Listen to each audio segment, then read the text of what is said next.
Disregarding my unappealing appearance and history of misfortune, my life can be summarized. I was betrayed by a colleague, leading to my demotion, and even my newlywed wife abandoned me. The one mocking my predicament is my attractive boss at this new, lower-ranking position. Stunned like a deer caught in headlights, she whispered to me. This was the first time her unexpected words left me perplexed.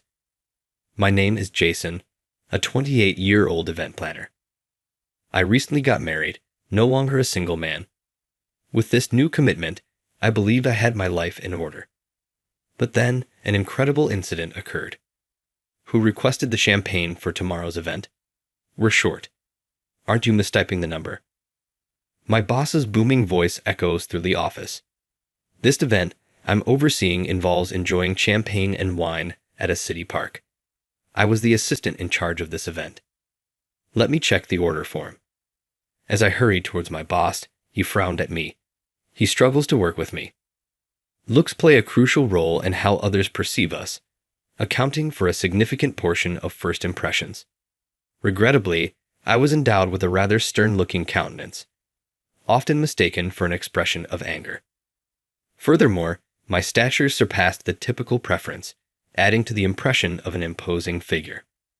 My boss, in particular, finds my presence intimidating, and I now approach him with a sense of urgency and desperation.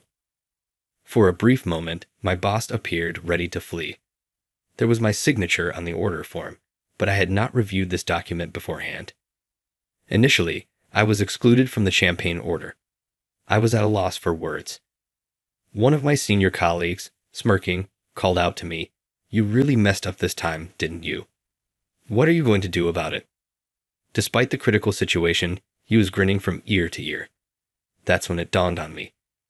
I remembered that the person in charge of ordering was my senior. My senior and boss began to whisper amongst themselves. This was not a good sign. My senior is well-liked and has a good standing with our boss. My boss perceives me differently than others as he dislikes me. I checked with Robert. "Jason, it was your mistake after all." My boss's face turned red with anger as he grabbed my collar. This was to be expected. This was the biggest event of the season. "It's not my fault," I said. "I was removed from the wine team." No one cared to listen to my words. Robert kept smirking, looking at me. If he has time to laugh, he should do something. The big day is here, so I've made the choice to reach out to all the wholesale alcohol providers. No matter what I say, I'll likely be held responsible. I almost let out a deep breath, but there's no time for that. I need to do as much as I can with the little time I have left. The event's champagne arrived early in the morning, a true stroke of luck. A supplier I had a good rapport with reached out to liquor companies beyond our local area to help me. Those familiar with this phrase I've been using since college days would understand. Exhausted, I mumbled to myself as I dozed off at my desk.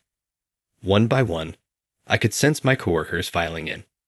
They were all amazed to see the delivered champagne.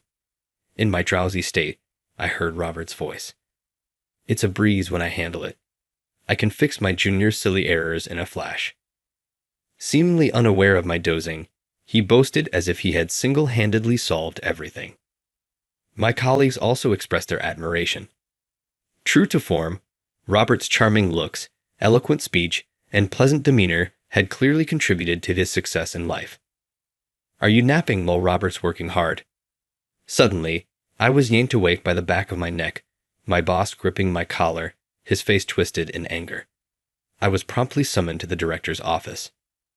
Responsible for this blunder, I felt utterly irritated, glimpsing the self-satisfied expression of Robert from the corner of my vision. The message conveyed to me in the manager's office was a relocation to a remote branch. In simpler terms, a step down. However, I recently tied the knot. This poses a challenge. My voice came out involuntarily. I've only been married for 6 months, and my wife is working too. She would also be troubled by a sudden transfer. Do I look like I care about your personal problems? Reflect on the harm you were about to cause the company at your new location. Fix that attitude too. My boss was now calling the new location my demotion openly. A transfer order was thrown at me. The destination was a small branch in a seaside town. I've been demoted from my subleader position as well. My salary will likely decrease accordingly. After leaving the director's office, I immediately sent a message to my wife. I didn't have the courage to tell her directly. However, she didn't reply immediately. A week after that incident, I found myself in the town of my demotion. It was near the sea, with the scent of the tide in the air. In the end, my wife left me just 6 months into our marriage. She made it clear to me when I got demoted. She couldn't quit her job, and she married me because I was earning well. It seems I'm no longer needed as I've lost that value. I heard later that she had been involved with someone else before our marriage. My demotion was a convenient excuse for her to leave. You never know what life will throw at you. And now, at this new workplace, I have to start from scratch. The first time I showed up at work, everyone looked at me as if they were terrified. The towering man of 6'7", with a harsh gaze, just disappeared. I knew the reaction was justified, but it still hurt. I may look intimidating, but I'm not one for fights. I can't boast about my strength, and I hate conflicts. Apparently, I seem cold to others, and they tend to keep their distance from me. This has been the case since my student days, and it hasn't changed since I started working. Those who get to know me well trust me, but few people make it that far. The new office clerk is a young girl, and she seems to be constantly scared of me. My other colleagues also treat me like I'm a delicate, touchy subject. There was only one person who treated me without any discrimination. That was the branch manager, Miss Lisa Richardson. She was an astonishingly beautiful woman. I was so stunned at first that I just stared at her. She always had her long hair loosely tied up and wore heels. Her lipstick was always red. She looked both pure and strong. 2 beauty spots lined up under her left eye, and when she smiled, her eyes narrowed in a way that was really charming. On top of that, she was a perfect beauty who was great at her job. She was particularly kind to me. I'm not being conceited. She really was especially kind to me. If I was eating alone, she would always invite me into the lunch group. If I was quiet, she would bring up various topics, trying to bridge the gap between me and the other colleagues. With her help, I quickly adapted to the workplace. It became more comfortable for me than the main office. People are not as they appear, she would tell our coworkers and people in the community while introducing me. In this world setting, it's essential to build relationships with the local residents. From small to large events, our company seemed to handle almost all of them. The office clerk told me that every group we worked with became a regular customer. Recently, I've even received fish from a local lady or dishes for dinner. In return, I get asked to do various things, like cleaning high places or changing light bulbs. For the summer dance festival, we're counting on you to take the lead, Jason. Lisa said to me once I'd really settled into the local community. It appears to be conducted in collaboration with local elementary schools and community associations. I would probably be interacting with even more people than I am now. I wondered, can I really handle such a crucial role? I wondered if I could handle such an important role. I'm anxious about making a bad impression on people I meet for the first time. I don't want to put my coworkers, who have been so kind to me, in a tough spot. It was those colleagues who encouraged me when I was unable to respond right away. It's all right, we've got your back, they all reassured me. I had never been treated so gently before, and I almost found myself tearing up. It's all thanks to Lisa. When I look at her, she's perched ever so elegantly on a desk, legs crossed, smiling. The heel caught on her toes, swaying left, a strong impression. Lisa usually appears prim and proper, but sometimes odd gaps in her character show. She can be surprisingly rough around the edges or use crude language. Even though low heels would make her work easier, she always wears high stilettos. But these heels look cooler, don't they? Was her response when I asked why. It somehow felt familiar, but I couldn't recall where I heard it before. As the day of the dance festival approached, the office began to bustle. One day, a local police officer from the substation attached to the office dropped by. He was deeply engrossed in a conversation with Lisa. Overhearing their discussion, it seemed there were some suspicious people around recently. There was an incident where a great scholar was approached by a man with a sinister look who tried to get the child into his car. As soon as I heard sinister look, I knew I was the one under suspicion. Lately, I've been helping local elementary school kids build floats for the parade. Apparently, some of the parents have named me as the unsavory-looking man. Just as I was sighing in exasperation, a man burst into the office with a force that seemed to keep the front door open. He was the president of the Elementary School Parent-Teacher Association. As soon as he spotted me, he approached. "You're preying on the children under the pretense of preparing for the dance festival. You're the worst person." He yelled at me and grabbed my collar. It seems his daughter got hurt. She had a scraped knee yesterday. He was treating me like a complete pervert. He continued to berate me for being ill-natured, unfriendly, and unmarried. I had nothing to say to him. Arguing back in situations like this is futile. I decided to stay silent. "Oh, officer, if you're here, arrest this man immediately." The president twisted my arm and tried to thrust me at the officer in the back with such strong force. Twisting my arm, I couldn't help but let out a cry of ouch. In an instant, the president's hand was knocked away with great force. The one who knocked it away was Lisa. While glaring at the president, she tried to hide me behind her back. There was a height difference between us, so I was not hidden at all. "What do you think you're doing to my subordinate? Stop making unfounded accusations without any evidence." The firmness and conviction in Lisa's words seemed to overwhelm the president. At the time, his daughter was supposedly harmed. I was at the float-making site, surrounded by a bunch of kids. Lisa and other colleagues were at the site too. Even so, this man with his criminal-looking appearance, the president, kept ranting, despite the odds turning against him, making Lisa lose her cool. I believe judging people by their looks is questionable. Just then, from the entrance of the municipal office, we could hear the children's voices saying, "That's right, it's not right." It seemed they were worried about me not showing up for the float-making time and came to the office to fetch me. The children explained my innocence to the president earnestly and started crying, asking him not to bully me. At this, even the president seemed utterly perplexed and scratched his head. "I'm sorry, I lost my cool." He immediately bowed his head and apologized to me. The children looked up at me. I gave them a reassuring smile and said, "It's okay." They seemed relieved, stopped crying, and started to smile. We made up. They seemed happy. That evening, the real culprit was quickly arrested. The culprit was a young man from the next town over who bore a striking resemblance to me. "Why did you stand up for me?" "I could have been the criminal, you know." When we were left alone due to overtime work, I asked Lisa. I'd appreciated that she believed in me, but there was a feeling that she understood everything about me, which was deeply intriguing. What did she know about me, I wondered. Maybe she was a bit inclined to pick a fight. Suddenly faced with my baseless accusation, Lisa stared at me dumbfounded. Then she broke into a gentle smile.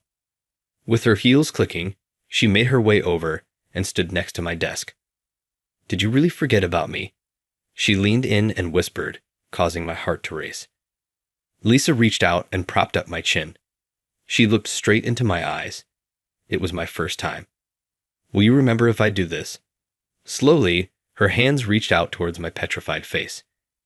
Instinctively, I squeezed my eyes shut. The next moment, my cheeks were being pulled with an unbelievable force. What are you doing?" My words were distorted as my cheeks were being pulled from both sides. Lisa chuckled. "Come on, remember it." As she said this, she extended her hand in front of me. A large silver ring was on a finger that was usually bare. The moment I saw it, my memory center kicked into high gear. "This ring." "What?" "This ring. It's the one I gave you, right?" Lisa watched me, grinning at my surprise. This ring was my first gift for a girl when I was still in middle school. I frequently visited a bookstore where a girl worked. Though I say girl, she must have already been in college. The first time I saw her in the bookstore, I was surprised by how beautiful she was. While I was frequenting the bookstore just to see her, I noticed she was being avoided by the other employees. Perhaps I noticed it because I was facing similar isolation at school. When I listened to the conversations between the employees, it seemed the reason was simply because she was beautiful. Just petty jealousy among women. Short black hair and multiple piercings, her nails were always painted black. Apparently, they didn't like her style. I thought about how tough it must be for her. One day, right before closing, I really wanted to read a book, so I dashed into the bookstore. In the corner of the nearly closed shop, she was crouched down, looking for something. Are you looking for something? I mustered up my courage and spoke to her, which seemed to surprise her. As she stood up, her eyes filled with tears as she looked at me. It was an image I still remember. It made my heart pound. I lost my ring. Indeed, the silver ring she usually wore was missing from her finger. She told me it was a gift from her brother. There was no one else in the store. Silently, I crouched down on the floor and started to help her look for it. In the end, we didn't find the ring. She bowed her head to me and thanked me. I was frustrated that we couldn't find it, but I was happy to have shared that time with her. The next day, when I went to the bookstore, she was not there, and the usual group that spoke ill of her was. I was speechless at what the leader of the group was loudly boasting about. She was proudly talking about how she had thrown the girl's silver ring into the river. Apparently, the leader's boyfriend fell for the girl, and that was the cause. Talk about spiteful. Feeling sorry for her after she searched so hard, I spent all my savings and bought a ring for the first time in my life. Later, when she was at the cash register, I slipped the ring onto her finger. In the midst of the chaos, I clearly remember that I was so flustered that I put it on her left ring finger. Her surprised face with wide eyes and the face of Lisa, who was laughing in front of me now, overlap in my memory. "You were the first one to put a ring on my left ring finger," I said. Chastened leave. Lisa apparently noticed me at the company induction ceremony. She found out my department, my name, and while she thought of speaking to me someday, many years passed by. When it was decided that I was to be transferred here, she was so delighted that she even danced a little jig. No way, I became somewhat embarrassed and couldn't look at Lisa's face. But one thing became clear to me. Having been judged based on my appearance and feeling hurt by it, I realized that she understood my feelings. She had been sympathizing with me all along. So is this ring valid, or was it just a coincidence? Lisa tells me that after that, I became too embarrassed to go to the bookstore, but she had been waiting for me all along. I was surprised when you crawled around on the floor, so earnestly looking for the ring for her. Ever since then, I've been concerned about you. I couldn't recognize Lisa, who had a completely different atmosphere from her student days, but talking like this, she hasn't changed at all from that time. Of course it's valid. Lisa grinned satisfactorily at my response. I guess I won't be able to win against her, but I feel like we can be together forever because we understand the same kind of pain. Next time, I'll propose with a proper ring. I made the declaration while shyly looking away. Lisa bursts into laughter and says, "I'm looking forward to it." What did you think of that? Subscribing to the channel would be a great motivation for me to create more content. See you in the next video.